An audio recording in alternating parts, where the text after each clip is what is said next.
Imagine a forgotten star of the jazz age, whose radiant beauty and sudden rise to fame masked a life of glittering triumphs, shattering heartbreaks, and a tragic end that left the world wondering what secrets she took to her grave. Who was Rosamond Pinchot, the enigmatic socialite turned actress whose story reads like a Hollywood script, full of unexpected discoveries, passionate romances gone wrong, and hidden battles that echo the fragility of fame? In this video, we dive deep into her captivating biography, uncovering the untold details from rediscovered family diaries that reveal the woman behind the legend. What propelled her from high society to the spotlight, only for it all to unravel in mystery and sorrow? How does her legacy still speak to modern struggles with mental health and the pressures on women in the public eye? From dazzling highs to devastating lows, prepare to be hooked by a tale of beauty, betrayal, and resilience that time almost erased. Stick around to unravel the full story, and don't forget to hit subscribe for more riveting dives into lost icons and the human stories beneath the glamour. Rosamond Pinchot was born on October 26, 1904, right in the middle of New York City, a place full of energy from the fancy old days and the start of new times. The early 1900s were all about big changes, tall buildings reaching for the sky, cars taking over from horses, and the memories of World War I making everything feel more real and less dreamy. Women were starting to get more freedom. The right to vote came in 1920, and young flappers were dancing and breaking old rules. Jazz music played in hidden clubs, and creative bursts like the Harlem Renaissance were happening. But for girls from rich families like Rosamond, life still followed strict paths: coming out parties, good marriages, and acting like a proper lady at home. Getting divorced was a big shame. People only whispered about feeling sad or worried as nerves. And if a woman wanted more, it often clashed with what everyone expected. Rosamond's family mixed old money with new ideas for change. Her dad, Amos Richards Eno Pinchot, was a tough lawyer and a fighter in the Progressive Party.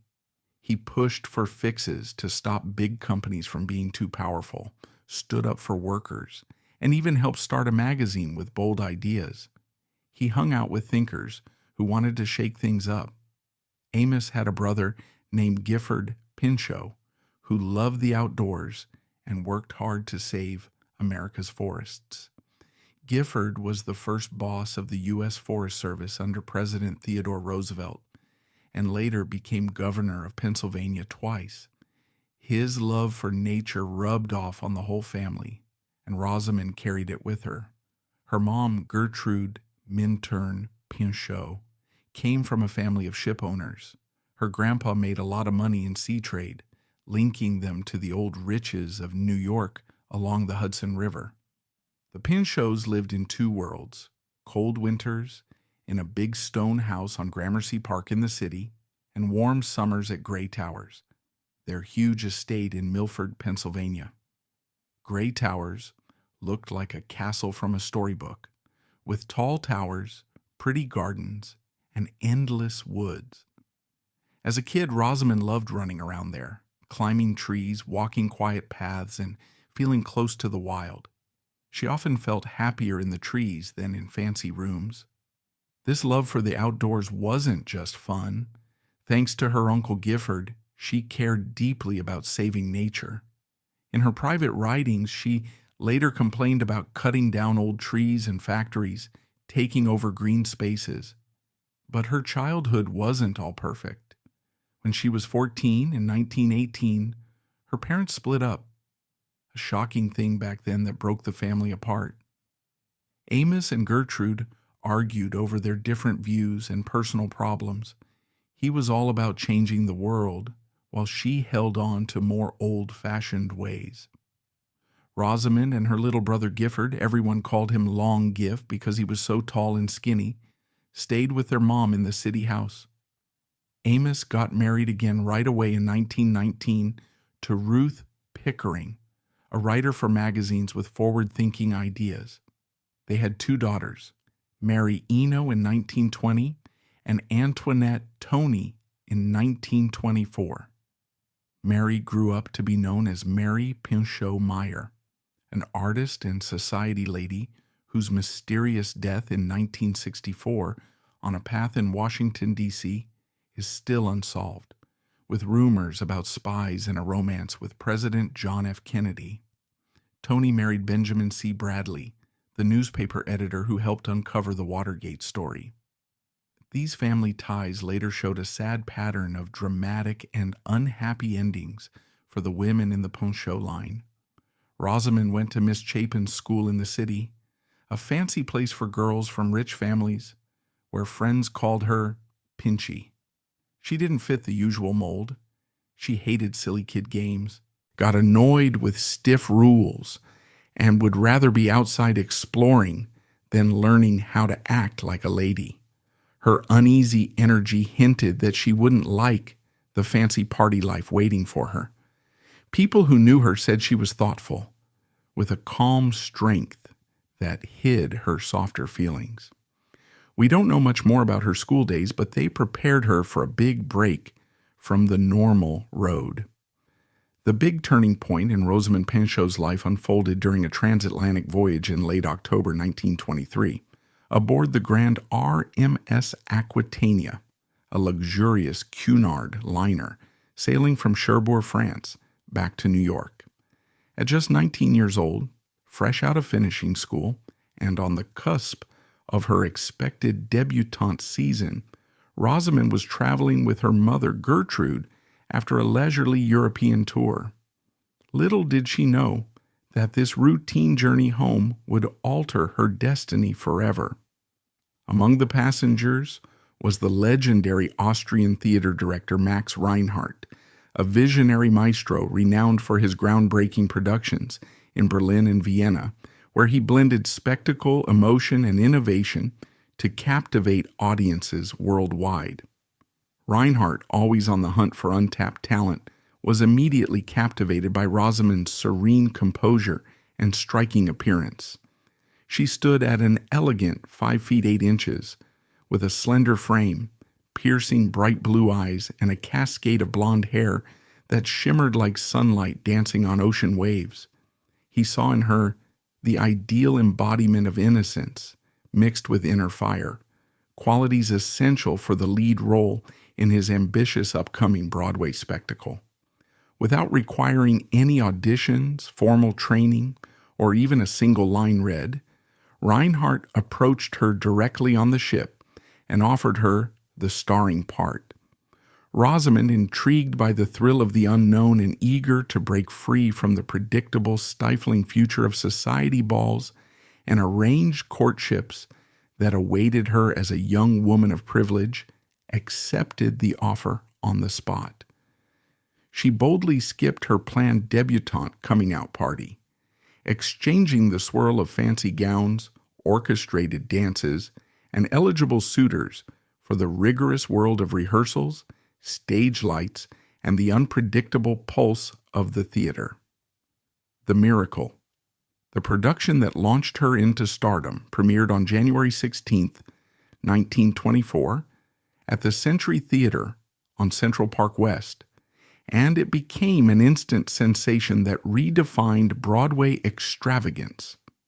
This pantomime drama, penned by German playwright Karl Vollmüller with a haunting score by composer Engelbert Humperdinck, was a religiously themed epic, a wordless tale of faith, temptation, and redemption centered on a young nun who flees her convent to chase the passions of the secular world, only to encounter profound trials and ultimate spiritual renewal. Under Reinhardt's masterful direction and with innovative designs by Norman Bell Geddes, the stage was transformed into a breathtaking medieval cathedral, complete with towering Gothic arches, intricate stained glass illusions, opulent costumes that evoked centuries-old tapestries, and a massive cast of over 200 performers, including live animals like horses and doves for added realism, alongside choral music that swelled with ethereal power. Rosamond, in the demanding role of the runaway nun, had to convey a whirlwind of emotions, deep yearning for something more, bursts of ecstatic joy, crushing despair, and eventual transcendence, entirely through silent gestures, expressive movements, and facial nuances, without uttering a single word. Her performance was raw, mesmerizing, and profoundly moving, drawing on her natural poise and inner depth to bring the character to life in a way that felt both vulnerable and transcendent. Critics were utterly enraptured. The New York Times hailed her as a vision of grace and purity, emphasizing how her ethereal beauty and instinctive talent illuminated the stage, while other reviewers marveled at her ability to hold the audience spellbound in silence, praising her as a fresh revelation in theater. The press exploded with coverage, dubbing her the loveliest woman in America, a flattering yet burdensome title that captured her golden-haired allure and catapulted her to nationwide fame almost overnight. For the next 4 years, Rosamond toured relentlessly with the show, performing across major cities in the United States and even venturing to Europe, where she graced the prestigious Salzburg Festival alongside luminaries like Lady Diana Manners, who alternated in the role of the Madonna with opera star Maria Carmi. This whirlwind era was exhilarating. Late-night curtain calls under blazing lights, thunderous applause from adoring fans, bouquets tossed at her feet, and a rare sense of liberation and independence that few women from her elite background ever tasted, allowing her to forge her own path far from the confines of high society. Yet, beneath the glamour, it exposed her to the grueling realities of the theater world, exhausting travel schedules that left little room for rest, cutthroat rivalries, and jealous egos among cast members, and the fleeting nature of acclaim, where today's cheers could evaporate as quickly as they erupted, leaving an artist hungry for more substantial fulfillment. Reinhardt, recognizing her raw potential and determined to nurture it, continued to cast her in subsequent roles that challenged her to grow beyond her debut success. In May 1926, she took on the part of John of Lancaster in Shakespeare's Henry IV, Part II, a relatively small but emotionally charged supporting role in this historical epic of royal intrigue, betrayal, and redemption, which allowed her to delve into the complexities of Elizabethan drama and explore themes of loyalty and ambition on a grand scale. The following year, in November 1927, she embodied the lovelorn Helena in A Midsummer Night's Dream. Her graceful, fluid movements and poignant expressions perfectly suiting the play's whimsical, enchanted forest scenes, where she navigated the chaos of mistaken identities, fairy magic, and unrequited love with a blend of vulnerability and determination that critics noted added a fresh layer to the classic comedy. December of that same year brought Jedermann, Reinhardt's adaptation of a medieval morality, play about a wealthy man's reckoning with death and salvation, where Rosamond portrayed a refined lady figure, contributing to the production's allegorical depth with her subtle poise, amid the ensemble's dramatic confrontations between good and evil.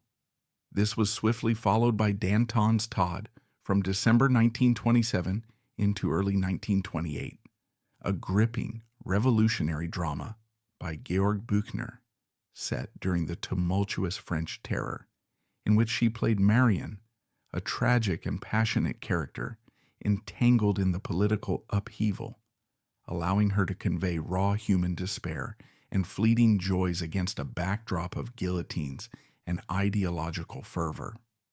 Each of these roles honed her craft, building her confidence and versatility as she transitioned from silent pantomime to spoken dialogue and historical narratives, earning her steady praise for her adaptability and magnetic presence.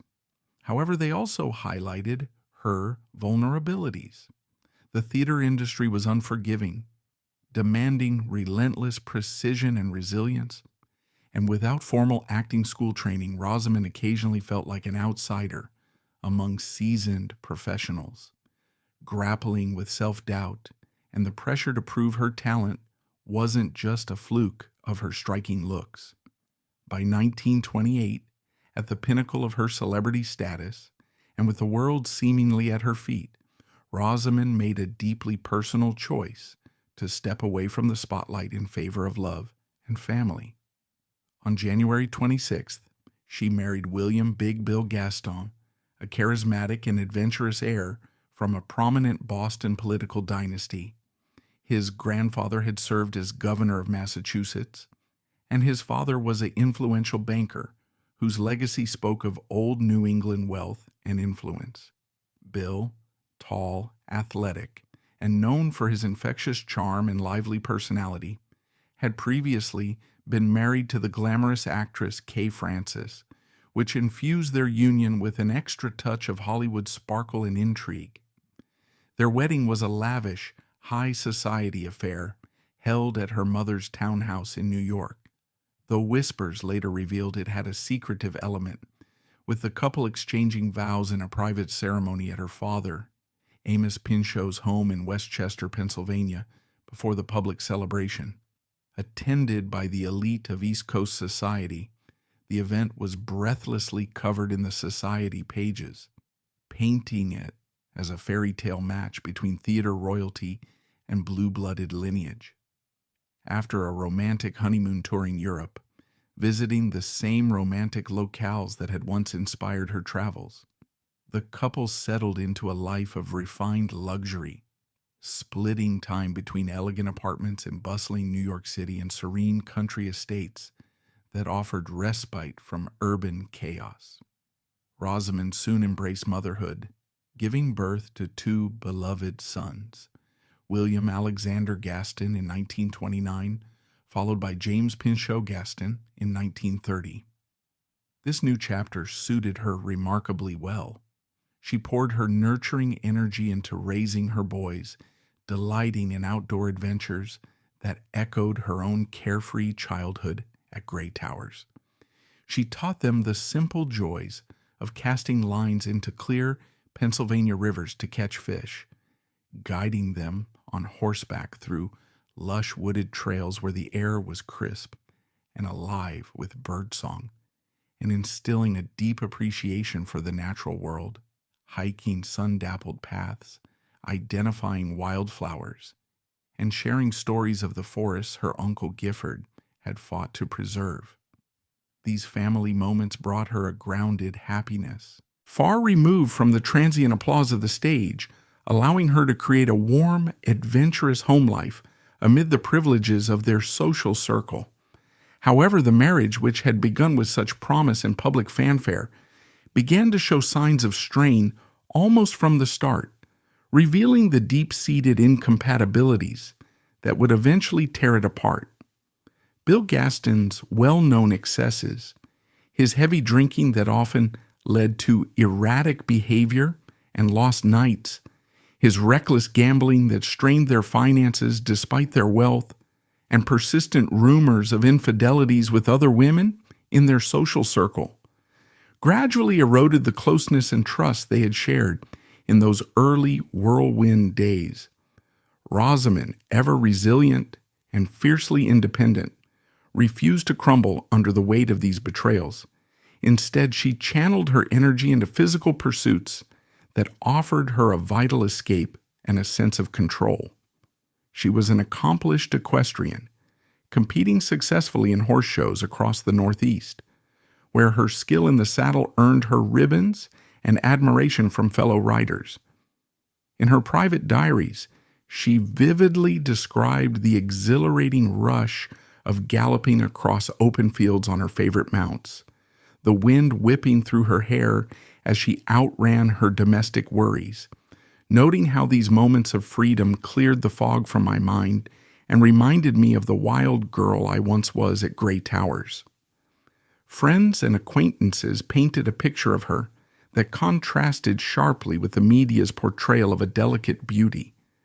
They described her as remarkably strong and capable, not the fragile ingenue of newspaper headlines, but a woman who could confidently handle a rifle during hunting expeditions in the Pennsylvania woods, or embark on long, arduous hikes through rugged terrain, enduring mud, rain, and fatigue with a stoic determination that inspired those around her.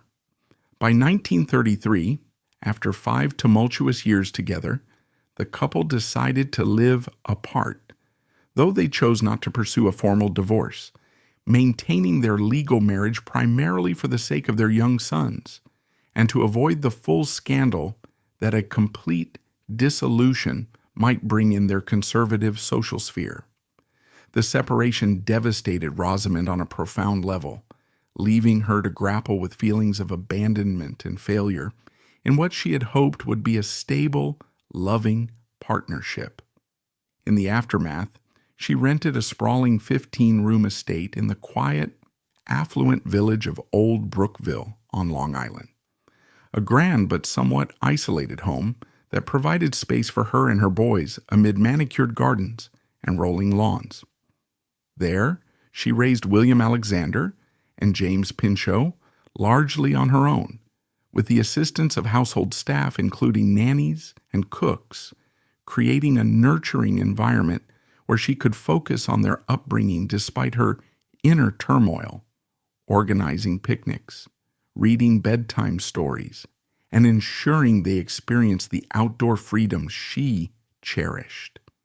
To support herself financially and regain a sense of purpose beyond motherhood, Rosamond ventured into the world of real estate brokerage, a pragmatic and unconventional pivot for a former Broadway starlet. She leveraged her social connections to sell high-end properties in New York and Long Island, finding satisfaction in the independence it afforded her. Amid these challenges, she also enrolled in college courses on history, immersing herself in studies of European revolutions, from the storming of the Bastille to the upheavals of the 19th century, using the intellectual pursuit as a way to fill her mind and distract from the emotional voids during those difficult times. Her circle of friends remained illustrious and supportive. She maintained a close bond with Eleanor Roosevelt, the future First Lady, whom she assisted discreetly with organizational plans for President Franklin D. Roosevelt's 1933 inauguration festivities, helping coordinate events and gatherings that blended her poise with quiet efficiency. In 1935, Hollywood extended a brief invitation into her world, luring her westward for a single film role that seemed poised to reignite her career on the silver screen. She portrayed Queen Anne in RKO's swashbuckling adaptation of The Three Musketeers, opposite Walter Abel as the dashing hero D'Artagnan, bringing a regal steadiness and quiet authority to the character of the embattled French queen, her theater-honed skills shining through in the lavish courtly scenes filled with intrigue, swordplay, and period costumes. Rosamond's performance was noted for its dignified poise, evoking the elegance of royalty under siege, but the transition to cinema proved far more challenging than anticipated. The industry favored polished, youthful starlets, trained in the nuances of close-up acting, and she harbored little enthusiasm for the superficial glamour and relentless self-promotion that Hollywood demanded. Despite signing a contract with MGM for what could have been a breakout role as Florence Nightingale in the planned biopic The Brave Live On, the project never materialized, shelved amid studio reshuffles, leaving her without further opportunities. Perhaps due to typecasting as an aristocratic figure, her own reluctance to relocate permanently from the East Coast, or the broader economic hardships of the Great Depression that curtailed film productions and favored cost-cutting measures over unproven talents like hers. Undeterred, she returned to her first love, Broadway, where she could reclaim the stage's intimacy and immediacy. In October 1936, she starred as Countess Bertrand in Saint. Helena, a historical drama exploring Napoleon Bonaparte's lonely exile on the remote island, allowing her to portray a figure of quiet strength and unwavering loyalty amid isolation and defeat. Her performance infused with the calm power she had honed through personal adversity. Then in January 1937, Max Reinhardt, her original mentor, summoned her back for The Eternal Road, an ambitious biblical opera composed by Kurt Weill with a libretto by Franz Werfel, where she took on the role of Bathsheba in this sprawling epic that wove Old Testament stories with themes of persecution and exile, reflecting the rising shadows of Nazism in Europe. The production boasted enormous sets depicting ancient landscapes, a massive chorus, and profound ideas about displacement and faith, earning critical acclaim for its innovative scope and emotional depth, though financial woes, exacerbated by the Depression, forced it to close after just 4 months, despite sold-out houses. Rosamond's acting received praise for its nuanced sensuality and gravitas, but revisions to the script diminished her role to near walk-on status in later acts, adding to her growing frustrations and sense of professional diminishment. During this attempted comeback, her personal life descended into even greater storminess, marked by a passionate but ultimately destructive affair that would push her to the brink. She fell deeply in love with Jed Harris, a brilliant yet notoriously temperamental theater producer celebrated for blockbuster hits like The Front Page and the poignant Our Town, whose sharp intellect and commanding presence ignited intense emotional highs in her. Their relationship was a whirlwind of intellectual sparks, late-night discussions delving into the intricacies of plays, philosophy, and human nature, where Harris's charisma made her feel truly seen and alive after years of marital disillusionment. However, his well-documented flaws, serial infidelity that left a trail of broken hearts, manipulative tendencies that could turn affectionate debates into controlling power plays, and a volatile temper that earned him the nickname the bad boy of Broadway, ultimately shattered her when he abruptly abandoned the relationship, moving on to other pursuits without remorse. Friends and confidants speculated that this profound rejection, compounded by the lingering pain of her separation from Bill and the relentless demands of raising her sons alone in a society that offered little support for single mothers of her class, deepened her existing despair to unbearable levels, exacerbating bouts of depression she had privately battled for years.